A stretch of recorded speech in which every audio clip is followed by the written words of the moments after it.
Halo, Assalamualaikum. Kali ini kita ketemu di mata kuliah Sistem Informasi Manajemen dan bahasan kita adalah Sistem Informasi dan CPIS. Oke, jadi sistem informasi ini sebenarnya adalah suatu sistem di dalam sebuah organisasi yang akan mempertemukan kebutuhan pengolahan, transaksi harian, mendukung operasi yang bersifat manajerial dan kegiatan strategi dari suatu organisasi yang pihak luar tertentu dengan laporan yang diperlukan.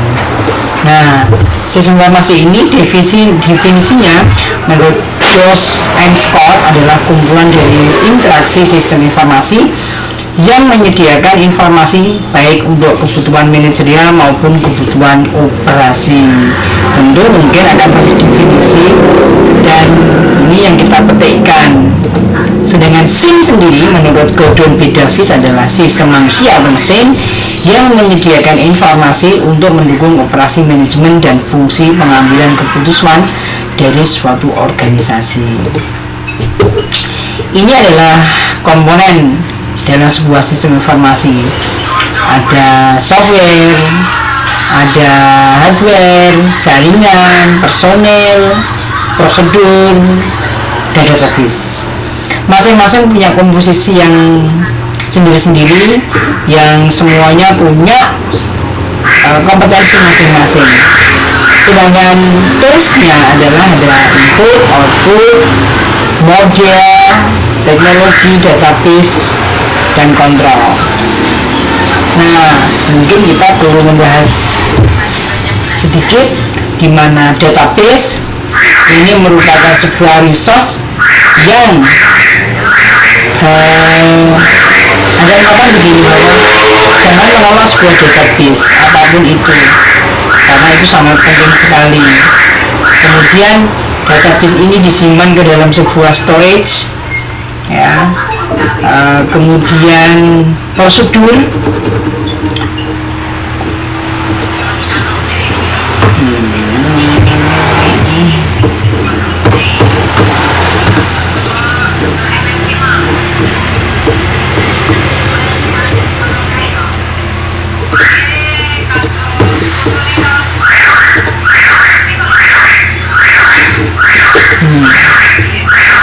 dan prosedur ini berupa program atau sistem. Kemudian ada personel, di mana ini adalah staff, jaringan. Nah, ini sudah sangat luas, bisa jaringan VPN atau jaringan internet.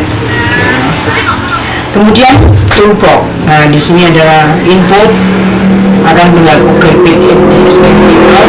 Di mana kita masukkan sampah, maka yang keluar adalah sampah juga. Sedangkan output ini adalah hasil dari sebuah pengolahan data. Model, foto model itu akan memperawakan model dari yang sebenarnya. Maka modeling ini adalah sebuah contoh produk yang menyerupai nanti kalau jadi seperti itu. Teknologi itu nilainya 0. Jadi kalau Anda punya teknologi kemudian pengen ikut terus, maka Anda akan keteter karena kita tidak bisa diperbudak oleh teknologi. Jadi kita harus mengikuti teknologi, namun tidak perlu kita harus di sana. Kemudian database ada sudah. Kemudian bagaimana siklus hidupnya? Nah, siklus hidup ini merupakan proses revolusioner yang diikuti dalam menerapkan sistem atau subsistem informasi berbasis komputer. Tahapan siklusnya adalah ini ada perencanaan, analisis, pembangunan, penerapan, dan penggunaan. Pada saat perencanaan ini produknya belum jadi, maka di sini perannya sangat penting, hampir 50-60%, karena dia harus bisa membayangkan nanti produknya kalau jadi seperti apa. Sedangkan analisis ini adalah bagaimana kita memilah-milah, mengobservasi yang sudah kita lakukan menjadi sebuah perancangan nanti. Nah, di sini ada pembangunan, mulailah dibangun, semuanya dibangun dan diterapkan. Nah, setelah diterapkan kemudian baru digunakan. Faktor yang mempengaruhi pengembangan SIM apa? Yang pertama adalah integrasi. Jadi kalau kita misalnya punya perusahaan yang lebih dari satu, maka tidak ada jalan lain kecuali Anda harus menggunakan teknologi informasi. Kalau Anda menggunakan konvensional, maka pasti Anda akan menghabiskan resource yang luar biasa. Kemudian ada format tatap muka, layar tampilan, ini interface. Bagaimana Anda berinteraksi dengan komputer dengan menggunakan user interface yang sederhana namun mengenal. Kemudian kekuatan kompetitor, Anda harus lihat kompetitornya Anda kayak apa. Ketika Anda lengah, maka Anda kecurian dan Anda pasti akan kalah. Maka di sana juga ada intelijen marketing. Nah, kekuatan kompetitor ini harus kita perhitungkan, tidak bisa kita remehkan. Kualitas informasi yang digendaki, bagaimana informasi yang akan kita inginkan, ini harus kita definisikan dengan baik. Kebutuhan sistem juga harus kita definisikan, karena kalau kita salah mendefinisikan kebutuhan, maka kita akan kebobolan, resource kita juga akan habis. Pengolahan data ini sangat penting. Data yang sudah masuk, apapun, maka harus diolah dan akan menjadi sesuatu yang berguna. Itulah informasi. Faktor organisasi, organisasi juga sangat penting karena ini akan digunakan sebagai wadah dalam menjalankan roda organisasi. Kebutuhan teknologi organisasi, neraca, balancing. Bagaimana kalau kita misalnya punya karyawan, akan digaji berapa, belanja berapa dan sebagainya.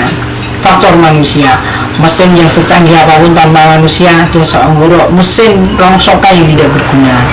Maka faktor manusia harus dididik terus. Faktor manusia inilah yang bisa di-upgrade.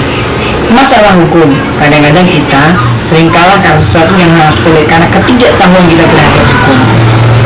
AUC, End User Computing. AUC ini adalah suatu lingkungan yang memungkinkan user secara langsung dapat menyelesaikan sendiri proses persoalan-persoalan terhadap informasi. Kenapa ini berkembang? Karena kurang responsifnya departemen yang melayani permintaan user, karena orang-orangnya terlalu sibuk misalnya.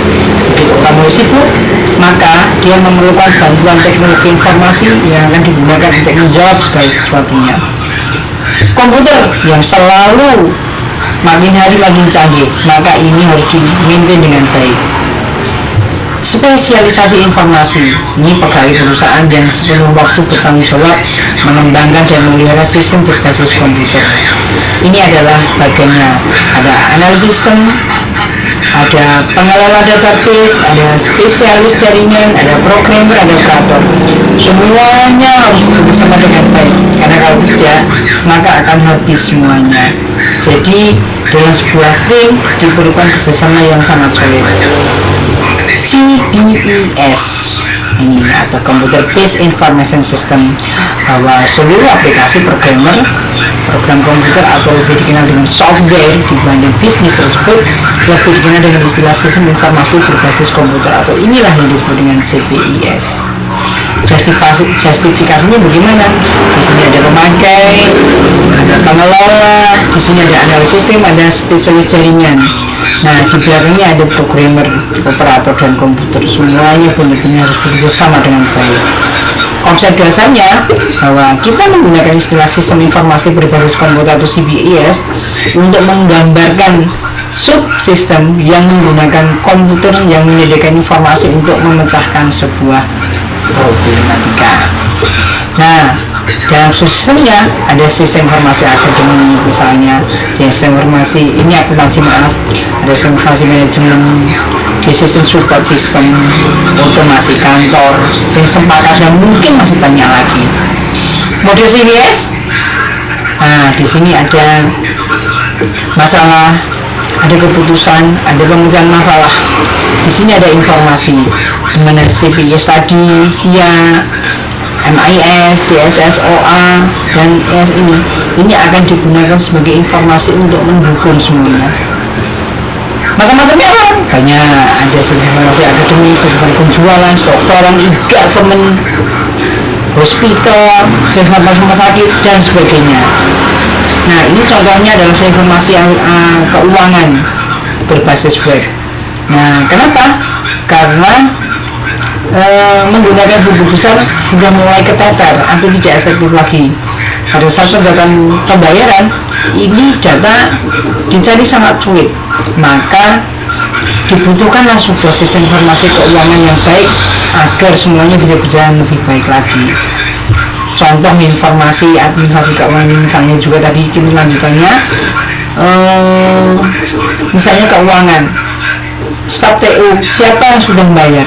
Nggak tahu. Siapa yang sudah membayar? Nggak tahu. Nah, pada saat kesulitan masalah-masalah ini muncul, maka saat itulah sebuah sistem informasi manajemen berbasis komputer sangat diperlukan. Oke. Kemudian kebutuhan pengguna sistem usulan, misalnya ada admin, keuangan, login, kelola transaksi, konfirmasi pembayaran, kelola laporan, pembayaran, logout. Di sini kemudian ada admin kurikulum, login, kelola data siswa, kelola data kelas, logout. User siswa atau orang tua siswa login, dia data keuangan, data ini. Jadi ini yang bisa dilakukan seandainya admin, kemudian user dan sebagainya untuk login orang tua. Ini mau ke admin keuangan, ini prototipenya. Jadi ini kalau seandainya akan membahas, akan digunakan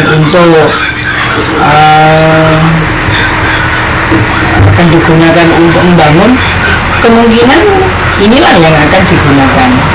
Ini untuk admin keuangan misalnya, kemudian ini misalnya untuk laporan pembayaran siswa.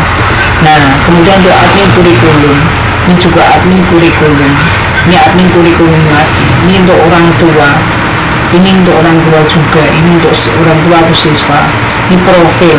Nah, jadi ketika Anda menggunakan sistem, membangun sebuah sistem, maka diperlukan sebuah sistem yang baik agar semuanya bisa berjalan dengan lancar. Oke, terima kasih. Assalamualaikum.